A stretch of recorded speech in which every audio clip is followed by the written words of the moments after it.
Leandri Ramos Peralta. Sí, muy buenos días, estimado señor Fernán Leandri Ramos Peralta. Bienvenido a estas vistas públicas para postulantes al Tribunal Superior Electoral. Como usted conoce, hemos establecido un protocolo en el que se le conceden 5 minutos de presentación libre para que usted presente al Consejo sus credenciales académicas, su hoja de vida, así como cualquier otro elemento que usted entienda pertinente para la evaluación que estamos realizando.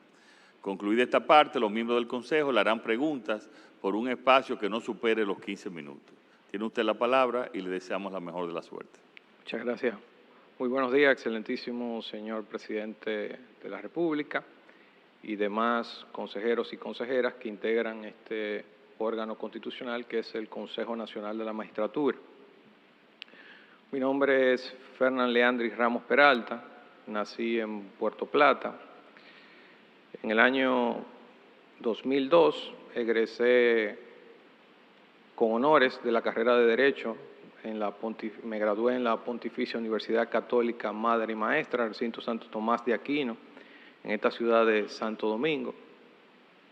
Y a partir de ese momento empiezo a ejercer de manera activa la profesión de abogado, habiendo participado en innumerables procesos que hoy se hacen acopio de ellos la jurisprudencia nacional en la materia civil, penal, laboral, inmobiliario, constitucional. Durante este tiempo también que he ejercido la carrera de Derecho, que son aproximadamente 20 años, también me he formado en distintas áreas, teniendo estudios tanto en universidades nacionales como extranjeras, estudios fundamentalmente voy a resaltar los relativos y vinculados a esta materia que es la materia electoral. Cuento con estudios en la Universidad de Buenos Aires de posgrado en las áreas de Derecho Constitucional, Procesal Constitucional, Derecho Penal y Derecho Sucesorio. También en esa alta casa de estudio he realizado estudios doctorales, habiendo completado los módulos obligatorios que exige este programa de doctorado, y he realizado estudios de investigación en esa misma casa de estudio. En la Universidad Nacional General San Martín de Buenos Aires, en su Facultad de Ciencias Políticas, realicé estudios de maestría en estudios electorales, y también obtuve diplomas en altos estudios en gobernanza electoral y derecho electoral. En la Universidad Castilla-La Mancha realicé una maestría en Derecho Constitucional y Derecho Público, y cuento con sendas especialidades en Derecho Constitucional, Libertades y Garantías Fundamentales, y en Derecho Administrativo y Derecho Público. Soy actualmente miembro del Comité de Investigaciones de la Asociación Internacional de Sociología Jurídica, y también miembro activo del Observatorio de Derecho Penal Tributario de la Universidad de Buenos Aires, con sede en Argentina. Y también me desempeño como árbitro del Centro de Resolución de Controversias, adscrito a la Cámara de Comercio y Producción de Puerto Plata. Soy actualmente juez suplente. Justamente en esta fecha fui juramentado como juez suplente del Tribunal Superior Electoral, y me correspondió durante este periodo conocer rectificaciones de actas, pero fundamentalmente, junto con otra magistrada suplente, fui designado como juez de la Oficina de Atención Permanente adscrita a este Tribunal Superior Electoral para conocer de los asuntos relativos a crímenes y delitos electorales. También participé en algunas misiones de observación electoral fuera del país, donde adquirí también experiencia y conocimientos comparados en la materia electoral.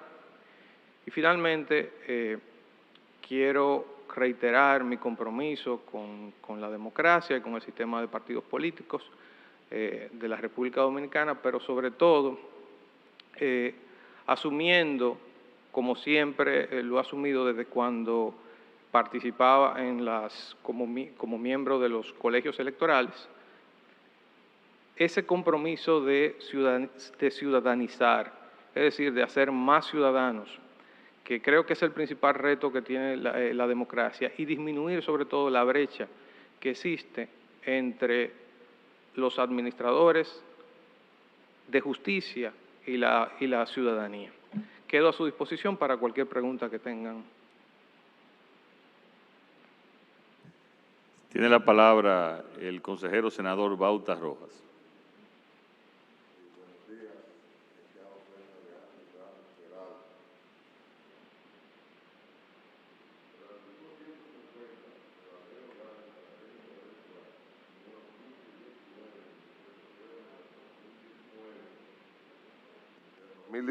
Perdón, ¿me escuchó? Sí, lo escuché. Sí. Bien. Dice que todos los partidos políticos reconocidos que hayan declarado su propósito de concurrir a una elección y presentar candidaturas podrán acreditar delegados con su sustituto ante la Junta Central Electoral, las juntas municipales y los colegios. En tal sentido, yo le pregunto, ¿puede la Junta Central Electoral, mediante su facultad constitucional, reglamentaria o administrativa, dictaminar que los partidos o alianzas de partidos solo podrán acreditar delegados titular y suplente, tomando como referencia el nivel presidencial? Muchas gracias por la pregunta, honorable senador. Fíjese, cuando la ley establece una situación como es esa, que se pueden acreditar delegados en los distintos niveles de elección, queda inmediatamente vedada la facultad reglamentaria que pueda tener la Junta Central Electoral en ese aspecto. Por lo tanto, una reglamentación que se dicte en ese sentido es contraria a la ley. Entonces, en ese sentido, el Tribunal Superior Electoral en algún momento opinó sobre ello. Sí, justamente el Tribunal Superior Electoral dictó una sentencia, no recuerdo el número del fallo, pero que establece que los partidos políticos pueden acreditar delegados y suplentes en los distintos niveles de elección. Muchas gracias. Tiene la palabra el consejero senador, presidente del Senado, Eduardo Estrella. Muy buenos días. Gracias, presidente. Doctor Fernán Leandri Ramos Peralta. ¿Está usted de acuerdo, doctor, en incluir el voto en blanco en la ley electoral? Es una excelente pregunta, honorable senador. Fíjese, entiendo yo que el voto en blanco es una de las formas de manifestación democrática. De hecho, los votantes se expresan de muchas formas cuando acuden a las asambleas electorales. Creo que es una forma legítima de ejercer el sufragio. De hecho, otras legislaciones comparadas lo contemplan, de modo que yo entiendo que eso no colide de ninguna forma con la Constitución de la República. Y creo que lo que hace el voto en blanco es que todavía permite que los partidos se empeñen mucho más en esa misión de concientización democrática y de lograr de que realmente los ciudadanos que acuden a ejercer su derecho al voto puedan manifestar conformidad con la oferta electoral que hacen los partidos políticos. Muchas gracias, magistrado. Tiene la palabra el consejero diputado Víctor Fadul y después la magistrada Nancy Salcedo. Muchas gracias, señor presidente. Buenos días, señor Fernán Ramos. Mediante sentencia 500-2020, adoptada el 24 de marzo del 2020 por el Tribunal Superior Electoral, fue declarada inconstitucional por vía de control difuso la parte capital del artículo 145 de la Ley número 15-19, orgánica de régimen electoral, por desconocer el derecho de acceso a la justicia previsto en el artículo 69.1 de la Carta Sustantiva. En este caso, la Junta Central Electoral alegó que debía agotarse el recurso de reconsideración ante esta, conforme lo dicta la norma, manda la norma. ¿Cuál es su opinión respecto a la inconstitucionalidad pronunciada y en cuanto a si debe ser agotado previamente al recurso jurisdiccional, es decir, el recurso de revisión ante el órgano de administración electoral? Gracias por la pregunta, honorable diputado. Esa decisión que usted acaba de citar plantea una de las casuísticas más interesantes en materia contencioso electoral. Fíjese, el tribunal, que es el Tribunal Superior Electoral, declaró inconstitucional la parte capital de ese artículo, que es el 147, ¿no? En cuanto a que todas las decisiones, es decir, los actos, en este caso se trataba de un acto de la Junta Central Electoral, deben ser objeto de control jurisdiccional. Y no solamente los actos de la Junta, sino de toda la administración deben ser objeto de control constitucional. En ese sentido, creo que lleva razón el Tribunal Superior Electoral, porque una ley que no contemple o que se niegue a ese control, pues es totalmente contraria a la Constitución. Ahora, la decisión tiene también otra arista que habría que analizar, y es precisamente ese aspecto que usted me pregunta, que es sobre si debieron agotarse los recursos administrativos internos. En este caso se contempla un recurso de revisión. Si bien esa parte capital dispone de que se contemple un recurso de revisión administrativa ante el órgano de administración y que no será susceptible de ningún otro recurso, que esa es la parte que es inconstitucional, resulta que una sentencia que ha sido citada reiteradas veces en este proceso es la 624 del año 2018 del Tribunal Constitucional. Esa sentencia no solamente se refirió a asuntos de competencia, sino que esa sentencia fija un criterio respecto a el agotamiento de recursos administrativos internos en órganos de carácter constitucional. Y establece que aquí se produce una excepción a una regla que es que, por lo menos en la materia administrativa, constituye una regla general de que podemos saltar esos recursos administrativos e irnos a la jurisdicción, al fuero jurisdiccional, a controlar ese acto. Entonces aquí el Constitucional hace una diferenciación entre actos y reglamentos.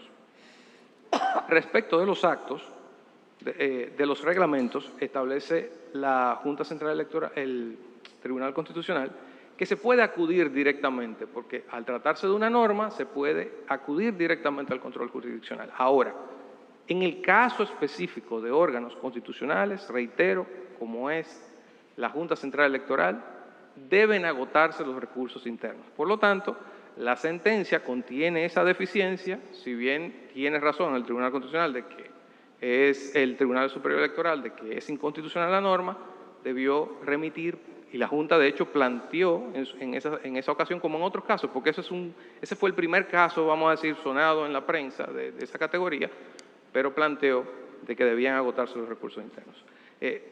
Hay otra decisión todavía del Tribunal Superior Electoral que hace una distinción en casos similares, donde dice que pueden apoderarse o abrogarse competencia en casos de que estemos ante una situación de que se esté de preclusión, de que puedan precluir algún plazo fundamental y entonces ellos conocer de un asunto administrativo. Gracias. La magistrada Salcedo tiene la palabra. Gracias, señor presidente. Buenos días, Buenos días. señor Fernán. Vi que usted habló de que ha obtenido diferentes títulos de universidades como la UBA, de Argentina. ¿Cuál fue el título que obtuvo? Yo he obtenido títulos de posgrado en las áreas de Derecho Constitucional y Procesal Constitucional, posgrado en sistema penal, cuestiones fundamentales. La UBA. Sí, posgrado en Derecho Sucesorio y he aprobado los módulos obligatorios para poder optar por el título de doctor y hacer la investigación correspondiente que estoy haciendo en curso. Ah, está haciéndolo en curso ahora. Sí, sí, claro. Muy bien. Pero en la Universidad de Buenos Aires se exige la aprobación de módulos obligatorios, es decir, previos que deben ser examinados. Sí. Es uno de los doctorados más exigentes y la Universidad de Buenos Aires es la única universidad que está en el ranking QS dentro de las 100 universidades del mundo, la única universidad de habla hispana. Sí, por eso le hice la pregunta, porque sé de los requisitos exigentes que tiene UBA. Así es. Entonces, mire, la pregunta que yo quiero hacerle es sobre la función de los suplentes, porque resulta que el Consejo Nacional de la Magistratura, conforme a la Constitución de la República, le corresponde evaluar y seleccionar los jueces de las altas cortes, Tribunal Constitucional, Suprema Corte de Justicia y Tribunal Superior Electoral. Y resulta que este es el tribunal donde nosotros evaluamos suplentes. Entonces, yo quisiera saber la función de los suplentes, si se le está dando ese valor a los suplentes, porque en este escenario ha comparecido personas que dicen que a pesar de las vacaciones, licencias, viajes que hacen constantemente los jueces, asuntos académicos, no le dan esa primacía a los suplentes para que los sustituyan en caso de ausencia. Y eso se ha hablado en este escenario y quisiera oírlo a usted respecto a esa función de los suplentes. Lo que hace, si no lo utilizan, tienen que ejercer la carrera de Derecho, ¿verdad? Porque nada se lo impide. Entonces quería oírlo a usted respecto a ese punto. Sí, muchas gracias, magistrada Nancy. Voy a ser muy franco con usted, pues de hecho la conozco del ejercicio, ¿no? Cuando estaba en la Corte de Trabajo de Santiago y donde tuve la oportunidad de ir como abogado, ¿no? Fíjese, es un poco complicada el diseño, ¿no? del Tribunal Superior Electoral respecto de la figura del suplente, sobre todo cuando se dejan la designación de sus funciones, se le dejan al Pleno, o sea, a otros jueces. Y muchas veces, me decía, y hago esa anécdota, me decía un juez amigo de la Suprema Corte de Justicia, los jueces a veces se desconectan un poco, ¿no? de la realidad, y hay jueces, decía ese magistrado, que hay que irlos a buscar hasta el Olimpo para que firmen una decisión. Y eso es lamentable. Entonces, nosotros, en el caso de los suplentes, digo, 2 generaciones de suplentes que han pasado por el Tribunal Superior Electoral, por lo menos en lo que me concierne, en la última gestión, hicimos incluso solicitudes formales para que se nos recibiera y tocar el tema, y nunca fuimos formalmente recibidos. Una situación, como digo, que incluso yo escribí un artículo para Acento que habla un poco del tema de ese aterrizaje que se necesita, de esa humildad que necesita el juez y que lamentablemente no se produjo. En mi caso, digo, forzosamente, y tengo que ser honesto, terminé ocupando esa función que se me designó, el Pleno me designa para esas funciones de juez de atención permanente, vamos a llamarlo así, porque evidentemente se presentaba una situación en el Tribunal Superior Electoral de necesidad de utilizar suplentes por el sistema recursivo. Si los propios titulares se autodesignaban, se autoexcluían también de los recursos. Entonces no quedaba otra salida que salir en búsqueda de los suplentes. Pero al margen de eso, vamos a decir que salvo para misiones institucionales o cuestiones institucionales, no se nos hizo muchas convocatorias. Estábamos siempre al tanto de las cuestiones relativas al tribunal, pero si ustedes se fijan, en la Junta Central Electoral, los suplentes también pasaban por una situación muy similar. Y vamos a decir que la ley electoral salvó un poco esto porque ya es obligatorio que a la salida de un juez pues se le pueda convocar. O sea, yo entiendo, hay funciones, probablemente la del honorable y distinguido, excelente presidente de la República, que a lo mejor no pueda tomarse unas vacaciones, pero yo no fui ni siquiera a suplir unas vacaciones. Eso deja mucho que hablar de la gerencia también, porque digamos que en el proceso electoral también hay momentos de baja, ¿no? Y que obviamente tomaría vacaciones y me correspondería suplir en momentos de vacaciones o de salidas en el exterior, pero bueno, creo que esos son temas que sin ánimo de entrar en ningún tipo de polémica, pues deben ser mejorados en una próxima gestión. Muchas gracias. Muchas gracias, doctor Fernán Leandri Ramos Peralta. Le voy a dar la dirección de mi familia para que le hable de vacaciones, que ellos estarán muy contentos. Que pasen muy buenos días. Gracias.